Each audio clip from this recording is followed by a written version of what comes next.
കോൺഗ്രസ് പാർട്ടിയുടെ പടനായകൻ രാഹുൽ ഗാന്ധി ആത്മസംഘർഷത്തിലാണ്. ഏത് സീറ്റിലാവണം ഉത്തരേന്ത്യയിൽ മത്സരിക്കുന്നത്? ദക്ഷിണേന്ത്യ ഓൾറെഡി മത്സരം കഴിഞ്ഞു. വയനാട് സീറ്റിൽ ശ്രീ രാഹുൽ ഗാന്ധി മത്സരിച്ചു, വിജയിക്കും എന്നത് ഏതാണ്ട് എല്ലാവരും ഒരേ സ്വരത്തിൽ പറയുന്നതുമാണ്. പിന്നെ എന്തിന് രണ്ടാമതൊരു സീറ്റ്? ഇതാണ് ചോദ്യം. രണ്ടാമത്തെ സീറ്റ് യഥാർത്ഥത്തിൽ ഒരു പാൻ ഇന്ത്യ പ്രതിച്ഛായയുള്ള ഒരു ദേശീയ നേതാവ്, വടക്കേ ഇന്ത്യയും തെക്കേ ഇന്ത്യയും ഒരുപോലെ കാണാൻ കഴിയുന്ന ഒരു നേതാവ് എന്ന ഒരു പ്രതീതി ജനിപ്പിക്കാൻ വേണ്ടി വലിയ നേതാക്കളൊക്കെ മുൻകാലങ്ങളിലും 2 സീറ്റിൽ മത്സരിച്ച ഒരു പതിവുണ്ട്. അത് ഇന്ദിരാഗാന്ധി റായ്ബറേലിയിൽ മത്സരിച്ചു. അതോടൊപ്പം അല്ല എങ്കിൽ പോലും ഉപതെരഞ്ഞെടുപ്പ് ചിക്മഗലൂരിൽ മത്സരിച്ച് ഇന്ദിരാഗാന്ധി ജയിക്കുന്നു. അതുപോലെ മേഡക്ക് മണ്ഡലത്തിൽ മത്സരിക്കുന്നു. അങ്ങനെ ദക്ഷിണേന്ത്യയിൽ ആന്ധ്രയിലും കർണാടകയുമായി ഇന്ദിരാഗാന്ധി മത്സരിച്ചിട്ടുണ്ട്. അത് മാത്രമല്ല, ദേശീയ നേതാക്കളായ BJPയുടെ തന്നെ ദേശീയ നേതാക്കൾ പല സംസ്ഥാനങ്ങളിലും മത്സരിച്ചിട്ടുണ്ട്. മോദി തന്നെ ഒരേ സമയം വഡോദരയിലും വാരാണസിയിലും മത്സരിക്കുന്ന ആദ്യ തെരഞ്ഞെടുപ്പ് നമ്മൾ കണ്ടതാണ്. വാജ്പേയി ഉത്തർപ്രദേശിലെ തന്റെ സ്ഥിരം മണ്ഡലമായ ലക്നൌവിലും മധ്യപ്രദേശിലെ വിദിശയിലും മത്സരിച്ച് ജയിച്ചിട്ടുള്ളതാണ്. അദ്വാനി ന്യൂഡൽഹി മണ്ഡലത്തിലും ഗുജറാത്തിലെ ഗാന്ധിനഗർ മണ്ഡലത്തിലും മത്സരിച്ചിട്ടുള്ളതാണ്. അങ്ങനെ സമുന്നതരായ നേതാക്കൾ പാർട്ടി ഭേദമന്യേ വിവിധ സംസ്ഥാനങ്ങളിൽ മത്സരിച്ച് ഒരേ തെരഞ്ഞെടുപ്പിൽ തന്നെയോ വ്യത്യസ്തമായ തെരഞ്ഞെടുപ്പുകളിലോ മത്സരിച്ച് തങ്ങളുടെ ഒരു പാൻ ഇന്ത്യ സ്വഭാവം കാട്ടുന്ന പതിവുണ്ട്. അതുകൊണ്ട് ജനപ്രാതിനിധ്യ നിയമം അനുവദിക്കുന്നിടത്തോളം കാലം ഒരേ സമയം ഒരേ തെരഞ്ഞെടുപ്പിൽ 2 മണ്ഡലങ്ങളിൽ മത്സരിക്കുന്നതിന് രാഹുൽ ഗാന്ധിക്ക് അയോഗ്യതയില്ല. അതാണ് സത്യം. എന്നാൽ ഇവിടെ മത്സരിക്കാൻ തിരഞ്ഞെടുത്ത മണ്ഡലം റായ്ബറേലിയാണ്. അത് അവസാന നിമിഷം നാമനിർദ്ദേശ പത്രിക സമർപ്പിക്കുന്നതിന്റെ അവസാന മണിക്കൂറുകളിലാണ് ഉണ്ടാകുന്നത്. മെയ് 3-ാം തീയതി തീരുമാനമുണ്ടാകുന്നു. അന്ന് രാവിലെ തന്നെ നാമനിർദ്ദേശ പത്രിക സമർപ്പിക്കാനുള്ള നടപടികൾ എടുക്കുന്നു.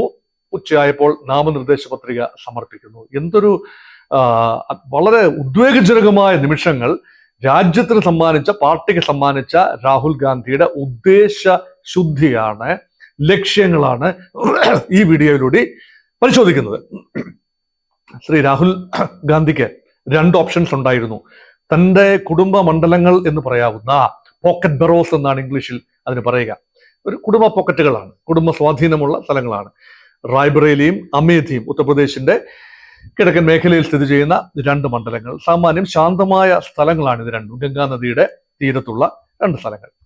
ഇവിടെ അമേഠിയാണ് രാഹുൽ ഗാന്ധിയുടെ പിതാവ് രാജീവ് ഗാന്ധിയും പിതൃ സഹോദരനായ സഞ്ജയ് ഗാന്ധിയും ഒക്കെ മത്സരിച്ച് ജയിക്കുകയും തോക്കുകയും ഒക്കെ ചെയ്തിട്ടുള്ളതാണ്. സഞ്ജയ് ഗാന്ധി 80-ലെ തെരഞ്ഞെടുപ്പിൽ ജയിച്ചു വന്നു. 77-ലെ തെരഞ്ഞെടുപ്പിൽ പരാജയപ്പെട്ട അമേഠി, ആ മണ്ഡലം പലപ്പോഴും മറ്റ് കക്ഷികളെ കൂടെ സഹായിച്ച ഒരു ചരിത്രമുണ്ട്. രാഹുൽ ഗാന്ധി അവസാനം പരാജയപ്പെടുന്നത് 55,000-ൽ പരം വോട്ടിന് സ്മൃതി ഇറാനിയോട് പരാജയപ്പെട്ട മണ്ഡലം, അതാണ് അമേഠി.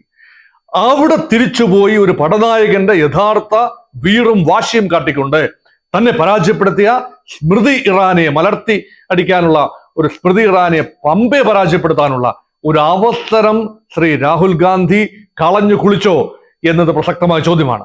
അത് മാത്രമല്ല, അദ്ദേഹം തെരഞ്ഞെടുത്തതോ തന്റെ മാതാവ് വെക്കേറ്റ് ചെയ്ത മണ്ഡലം, അതും കുടുംബ മണ്ഡലമാണ് റായ്ബറേലി. റായ്ബറേലിയുടെ ചരിത്രത്തിൽ 1951-ലെ ആദ്യ തെരഞ്ഞെടുപ്പ് മുതൽ 51-52-ലെ ആദ്യ തെരഞ്ഞെടുപ്പ് മുതൽ റായ്ബറേലിക്ക് ഗാന്ധി നെഹ്റു ഫാമിലിയുമായി ബന്ധമുണ്ട്.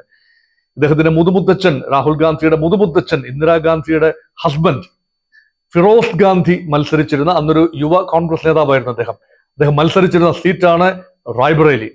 അതിനുശേഷം പിന്നീട് ഇന്ദിരാഗാന്ധി അദ്ദേഹത്തിന്റെ മരണത്തിന് ശേഷം 67 മുതൽ ഇന്ദിരാഗാന്ധി പ്രതിനിധാനം ചെയ്തതും 1977-ൽ 55,000-ൽ പരം വോട്ടിന് ഇന്ദിരാഗാന്ധി രാജ്നാരായണനോട് പരാജയപ്പെടുകയും അതിനുശേഷം വർദ്ധിത വീര്യത്തോടുകൂടി 1980-ൽ ആ സീറ്റ് ഇന്ദിരാഗാന്ധി തിരിച്ചു പിടിക്കുകയും ഒക്കെ ചെയ്ത ഒരു പാരമ്പര്യമുള്ള റായ്ബറേലി മണ്ഡലം കോൺഗ്രസിന് ശക്തമായ സാധ്യതകളാണ്. ഇന്ദിരാഗാന്ധിയുടെ വധത്തിന് ശേഷവും ഗാന്ധി നെഹ്റു ഫാമിലിയുമായി ആ മണ്ഡലത്തിന്റെ ബന്ധം തുടർന്നു. ആ ഫാമിലിയിൽ തന്നെയുള്ള അരുൺ നെഹ്റു, കുടുംബത്തിലെ ഒരു ബന്ധുവാണ് അരുൺ നെഹ്റു, 2 പ്രാവശ്യം വിജയിക്കുന്നു. അതിനുശേഷം ഷീല കൗൾ, അതും ഗാന്ധി നെഹ്റു ഫാമിലിയുമായി ബന്ധമുള്ള ലേഡിയാണ്, ഷീല കൗൾ ജയിക്കുന്നു.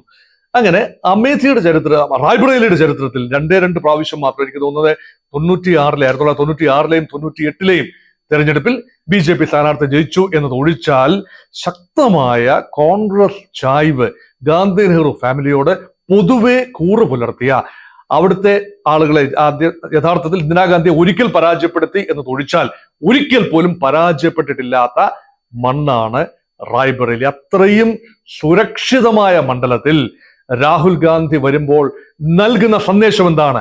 സ്വന്തം പാർട്ടിയിലെ അണികൾക്കും ഇന്ത്യ മുന്നണിയിലെ കക്ഷികൾക്കും ഉത്തർപ്രദേശിലെ സാമാന്യ ജനത്തിനും നൽകുന്ന സന്ദേശം എന്താണ്? എനിക്ക് തോന്നുന്നത് അതൊരു ഭയത്തിന്റെ സന്ദേശമാണ്. തനിക്ക് സുരക്ഷ, തന്റെ കൂടെ മത്സരിക്കുന്ന മറ്റ് സ്ഥാനാർത്ഥികൾ എല്ലാം ജയിച്ചു വരുമെന്ന് ഉറപ്പില്ല, പക്ഷെ തനിക്ക് സുരക്ഷിത മണ്ഡലം ആവശ്യമുണ്ട്. അതുകൊണ്ട് പടനായകൻ ഒരിക്കലും വെട്ടേൽക്കാൻ പാടില്ല. അതുകൊണ്ട് ഒരു തെരഞ്ഞെടുപ്പിൽ താൻ തോറ്റു, 2019 തെരഞ്ഞെടുപ്പിൽ അമേഠിയിൽ തോറ്റു. ഇനി ഒരിക്കൽ കൂടി തോൽവി എനിക്ക് സഹിക്കാനാവില്ല. അത് വേണമെങ്കിൽ കോൺഗ്രസ് പാർട്ടിയുടെ ഒരു ആകമാന ചിത്രം എടുത്ത് നോക്കിയാൽ വേണമെങ്കിൽ പറയാം കോൺഗ്രസ് പാർട്ടിക്ക് സഹിക്കാനാവില്ല. യുവരാജാവ് രാഹുൽ ഗാന്ധി പരാജയപ്പെട്ടാൽ പിന്നെ കോൺഗ്രസിന്റെ അസ്തിത്വം എന്താണ്? ഒരിക്കൽ കൂടെ പരാജയപ്പെട്ടാൽ. അതുകൊണ്ടാണ് ഒരു പക്ഷേ സേഫർ ഓപ്ഷനായ അമേഠി വിട്ട് സേഫർ ഓപ്ഷനായ റായ്ബറേലി സീറ്റ് സ്വീകരിക്കാൻ രാഹുൽ ഗാന്ധി സന്നദ്ധനായത്. ഇനി അവിടെ മത്സരിക്കുന്നത് ആരാണ്? ആർക്കെതിരെയാണ് മത്സരിക്കുന്നത്? റായ്ബറേലിയിൽ BJP ഒരു സ്ഥാനാർത്ഥിയെ നിർത്തിയിട്ടുണ്ട്. സംസ്ഥാന മന്ത്രിസഭയിലെ ദിനേശ് പ്രതാപ് സിംഗ് എന്ന ഒരംഗം. അദ്ദേഹം തന്നെയാണ് കഴിഞ്ഞ പ്രാവശ്യം മത്സരിച്ചതും സോണിയാഗാന്ധിയോട് 55,000 വോട്ടിന് പരാജയപ്പെട്ടതും അദ്ദേഹമാണ്. പക്ഷെ അദ്ദേഹം ഒരു കാര്യം ഓർക്കണം, സോണിയാഗാന്ധിക്ക് 3.5 ലക്ഷം ഭൂരിപക്ഷം ഉണ്ടായിരുന്നത് കഴിഞ്ഞ പ്രാവശ്യം 1.25 ലക്ഷം ഭൂരിപക്ഷമായി കുറഞ്ഞു. അപ്പൊ ക്രമാനുഗതമായി കോൺഗ്രസ് പാർട്ടിയുടെ അടിത്തറ റായ്ബറേലിയിലും കുറഞ്ഞു വരുന്ന ഒരു കാഴ്ചയാണ് കാണുന്നത്. പക്ഷേ കോൺഗ്രസ് പാർട്ടിയുടെ പിൻബലം സമാജ്വാദി പാർട്ടിയാണ് ഇപ്രാവശ്യം. കഴിഞ്ഞ പ്രാവശ്യം ഒറ്റയ്ക്ക് മത്സരിച്ചു, സമാജ്വാദി പാർട്ടി സ്ഥാനാർത്ഥിയെ നിർത്തിയില്ല, പക്ഷെ ഒറ്റയ്ക്ക് മത്സരിച്ചു. ഇപ്രാവശ്യം സമാജ്വാദി പാർട്ടി മുന്നണി ഘടകകക്ഷിയാണ്. ഇന്ത്യ മുന്നണിയിലെ ഉത്തർപ്രദേശിലെ പ്രധാന ഘടകകക്ഷിയാണ്. മുലായം സിംഗ് യാദവ് നയിക്കുന്ന യാദവരുടെ മുസ്ലിങ്ങളുടെയും അചഞ്ചലമായ പിന്തുണയുള്ള സമാജ്വാദി പാർട്ടി.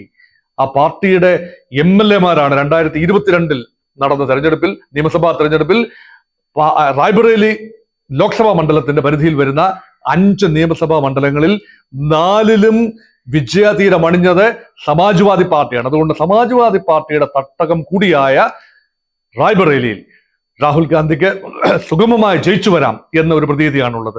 ഇവിടെ നോക്കൂ, വയനാടിൽ മുസ്ലിം ലീഗിന് കൂടി പ്രാധാന്യമുള്ള വലിയ വേരോട്ടമുള്ള മണ്ഡലമാണ്. മുസ്ലിം ലീഗിന്റെ ചിറകിലേറി വയനാടിൽ ജയിച്ചു വരുന്നു.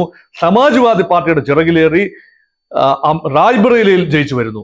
ഇത് ഒരു പടനായകന്, ഒരു ധീര യോദ്ധാവിന്, നേതാവിന് യോജിച്ചതാണോ എന്ന ഒരു നൈതികമായ ചോദ്യം ഞാൻ എല്ലാവരുടെ മുമ്പിൽ വയ്ക്കുന്നു. ഇത് രാഹുൽ ഗാന്ധി പരാജയപ്പെടാനാവില്ല എന്നത് കോൺഗ്രസ് മുന്നണിയുടെയും ഇന്ത്യ മുന്നണിയുടെ ആവശ്യമാണ് എന്നത് അംഗീകരിച്ചുകൊണ്ട് തന്നെ ഒരു ഫൈറ്റിംഗ് സ്പിരിറ്റ്, ഒരു ഫൈറ്ററാണെന്ന് തെളിയിക്കേണ്ട ഒരു അവസരമാണ്, അല്ലെ തെളിയിക്കാൻ ലഭിച്ച സുവർണ അവസരമാണ് ശ്രീ രാഹുൽ ഗാന്ധി നഷ്ടപ്പെടുത്തിയത്.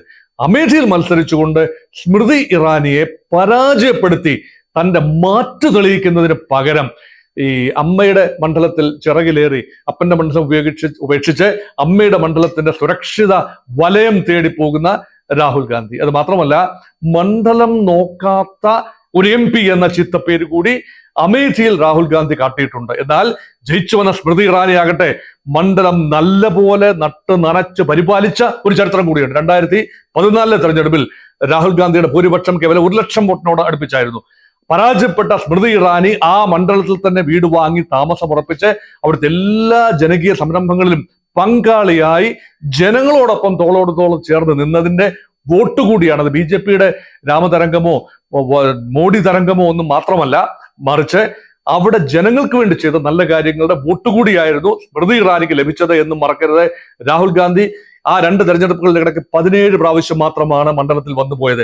സ്മൃതി ഇറാനി അവിടെ തന്നെ താമസമായിരുന്നു എന്ന് ഓർക്കണം. ഇനി ഒരു കണക്കൂടെ പറയാം, രാഹുൽ ഗാന്ധി പരാജയത്തിന് ശേഷം അമേഠി മണ്ഡലത്തിൽ തിരിച്ചു കാലുകുത്താനാവില്ല എന്നതിന്റെ മറ്റൊരു ഉദാഹരണം കൂടെ പറയാം. അമേഠി മണ്ഡലത്തിൽ പരാജയത്തിന് ശേഷം ശ്രീ രാഹുൽ ഗാന്ധി പോയത് 3 പ്രാവശ്യമാണ്. ഒരു സ്വകാര്യ സന്ദർശനത്തിനും ഭാരത് ജോഡോയുടെ യാത്രയുടെ ഇടയിൽ ആ റാലി നടന്നതിനോടൊപ്പം അവിടെ ആ മണ്ഡലം കൂടെ കവർ ചെയ്തു. അതല്ലാതെ മറ്റൊരു ചടങ്ങിൽ കൂടി. അങ്ങനെ ആകെ 3 പ്രാവശ്യം മാത്രം കഴിഞ്ഞ 5 വർഷത്തിനുള്ളിൽ താൻ 15 വർഷം പ്രതിനിധാനം ചെയ്ത മണ്ഡലം കേവലം 3 സന്ദർശനത്തിൽ ഒതുക്കി. അങ്ങനെ വരുമ്പോൾ ആ സ്ഥാനാർത്ഥി ഇപ്പോൾ സ്ഥാനാർത്ഥി കുപ്പായം തയ്ച്ചുകൊണ്ട് അമേഠിയിലേക്ക് പോകുന്ന അവസ്ഥയൊന്ന് ആലോചിച്ച് നോക്കൂ. ഇതെല്ലാം യാഥാർത്ഥ്യങ്ങളായി നിൽക്കെ രാഹുൽ ഗാന്ധിയുടെ അമേഠിയിൽ നിന്നും റായ്ബറേലിയിലേക്കുള്ള മാറ്റം എന്നെ അമ്പരപ്പിക്കുന്നില്ല, അത്ഭുതപ്പെടുത്തുന്നതുമില്ല. എന്താകും ഫലം എന്നത് കാത്തിരുന്ന് കാണാം.